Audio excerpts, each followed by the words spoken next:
We'll be looking at authentic Christianity. How many of you have heard Howard Hendricks, professor of Dallas Theological?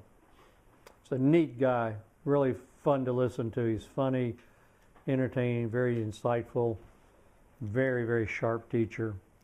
Howard Hendricks makes this comment. He says, "I've never met a Christian who planned to have a mediocre life, but I've met plenty of mediocre Christians." I wonder how many of you would say that. I've never met a Christian who planned to have a mediocre life, but I've met plenty of mediocre Christians. I wonder if you and I would be saying, you know, boy, if I look back at my life, I've met plenty of mediocre Christians. There's no question. In 2 Peter chapter 1, we're going to be looking at verses 5 through 11 on a message entitled Authentic Christianity. Peter recognizes the possibility that Christians, many Christians, plenty of Christians, could end up with just a mediocre, average, run-of-the-mill, dull, boring Christian life. That doesn't need to happen. And Peter says there is a specific progression in the Christian life, that if you follow the progression, it will allow you to avoid being ineffective and unproductive. He's speaking about authentic Christianity.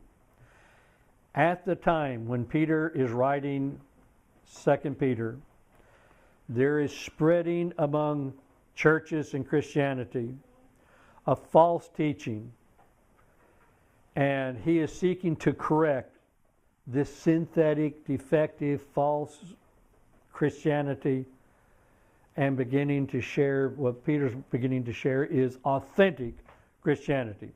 What's the difference between false or synthetic Christianity and genuine? When I was a little boy, I had a piece of gold. I used to show my friends, but it was fool's gold. Some of them thought I really had gold, but it was fool's gold, and I fooled them all the time. There is a fool's Christianity out there that fools many people into thinking it's genuine when it's not. It's not the real thing. So we want to look here at authentic Christianity.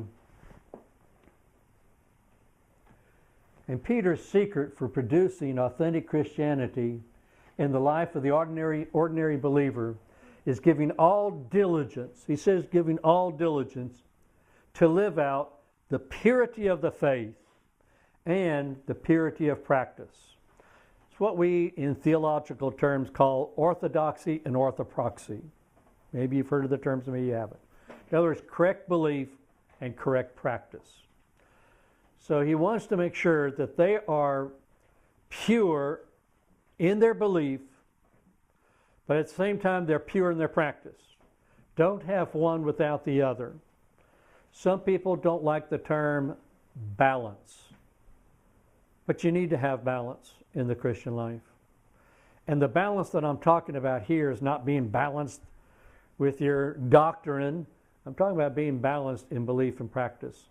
Both need to be in place. So the purity of faith and the purity of practice. He uses the term diligence. Let me define diligence. Diligence is giving my full attention and energies to fulfilling the will of God. Diligence means giving my full attention and energies to fulfilling the will of God. In Colossians chapter 3, verse 23, Paul writes and says, "And whatsoever you do, do it heartily, as to the Lord, and not unto men." Do it heartily. Do it with all diligence, your full attention and your energies. We had a funny experience years ago when we were traveling someplace and we stopped and we decided to take in a 6-foot wall maze. I think sometimes you have up here these corn mazes. Well, this was even harder because it was a wall, 6 foot tall, a wall maze. And we had our kids with us, and we had, of course, my wife and I, and Judy does very well on mazes, and you get them on paper and you can look down at them, you see how it goes, and she does an extremely good job. But on this 6 foot maze, I kind of walked through without a lot of difficulty, and the kids did too. In fact, I think if I remember right, the kids beat me.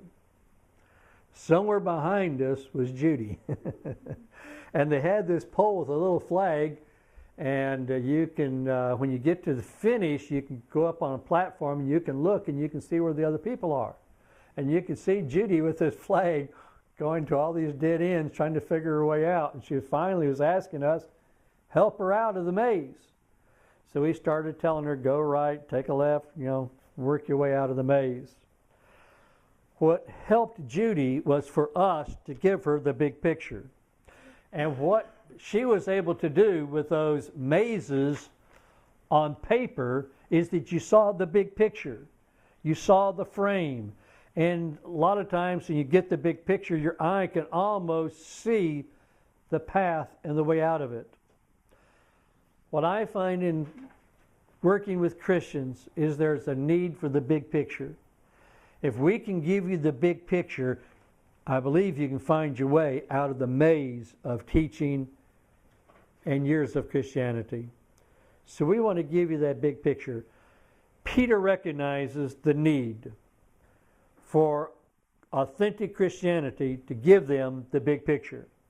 So he's going to show us here in 2 Peter chapter 1, verses 5 through 11, 4 insights that will help us in this area. And the first insight that we have here is the sequence of authentic Christianity. The sequence of authentic Christianity. Let's read here verses 5 through 7.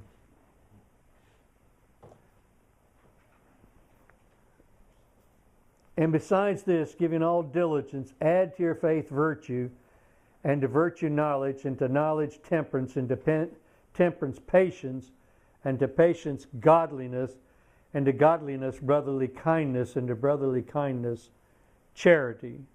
And that's the King James word for love. So here's the progression that he gives, the sequence. Now let's look at each of these, and I'm going to give you a substitute word for each of the sequence. And it's a word that'll help you memorize and learn the sequence. The first is you start with faith. And the word that we're going to use here, the S word here is salvation.